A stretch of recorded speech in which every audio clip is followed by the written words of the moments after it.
What's going on, everybody? My name is Lil Wooly, and today I want to have an in-depth discussion about the World Health Organization's decision to classify gaming disorder as a mental health condition and some of the reactions surrounding it, as well as my own opinion on the topic. In the background, I'm not 100% sure what gameplay you're going to get. That's up for me to later on decide while I'm editing this video, but it should be enjoyable to watch if you enjoy watching the gameplay. But with that aside, let's just get into it. So on Monday, the World Health Organization added the term gaming disorder to the 11th edition of the International Classification of Diseases, or ICD. This was introduced by Dr. Vladimir Pozniak, who is a member of the WHO's Department of Mental Health and Substance Abuse, saying that it was not intended to create a precedent, but rather to follow, quote, the trends, the developments,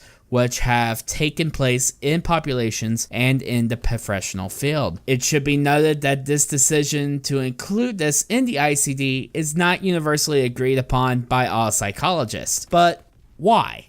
Well, let's first look at what this classification entails, then we'll get into the two sides for and against it. First off, this helps make this disorder a diagnosis standard.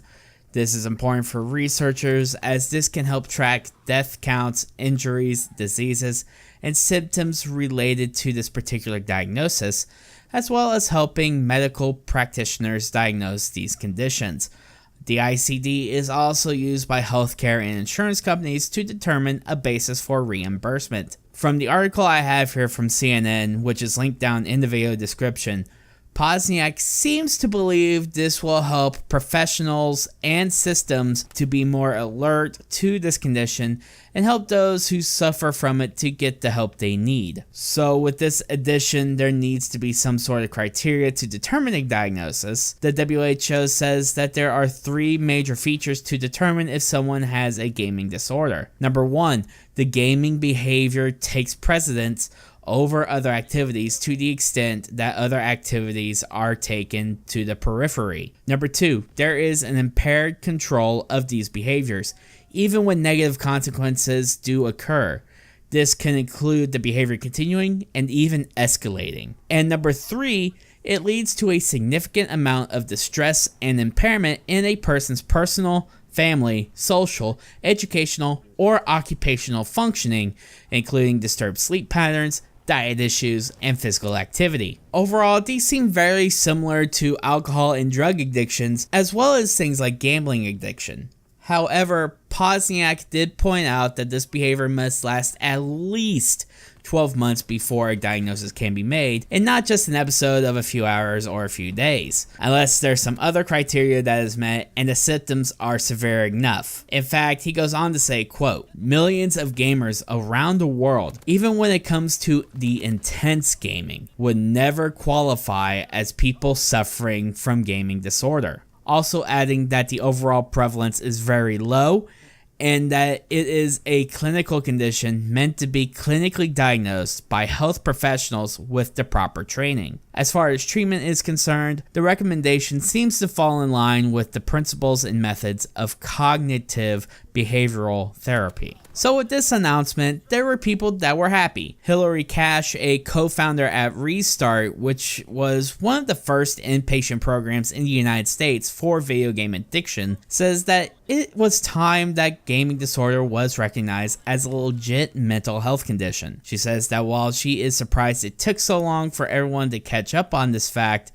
that she understands that some research and evidence was needed beforehand. Also, the WHO hopes that this sparks debate about the disorder and leads to more research to reduce the gaps of knowledge that currently exist. But there were some professionals who were not so happy with this decision. Anthony Bean, who is a licensed psychologist with the Telos Project in Fort Worth, Texas, says that the label is too premature to become a diagnosis. As someone who deals with patients who think they are addicts, he says a lot of times that gaming acts, quote, more as a coping mechanism for either anxiety or depression. Along with that, he says that when the anxiety or depression is dealt with, the gaming is dramatically reduced. Anthony also says that the ICD's criteria is, quote, too broad and that mild, moderate, and severe versions of the disorder have not been delineated. This could lead to the diagnosis of the issue to be very subjective,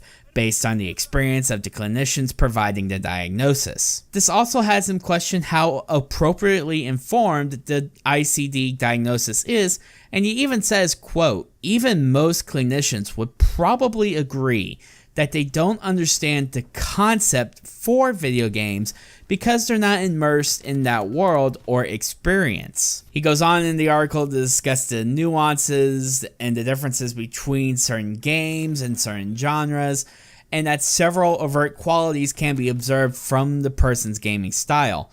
Ultimately, Anthony thinks that there needs to be a better understanding of the gaming world and how games affect individuals before putting a diagnosis to the behavior, and that this could be more akin to opening Pandora's box if more regular studying is not put in place, as this could also be aligned with things like watching TV and movies, etc., etc. Now, as for my opinion, I tend to fall on the side that thinks that this is a bit much. Yes, I am a gamer.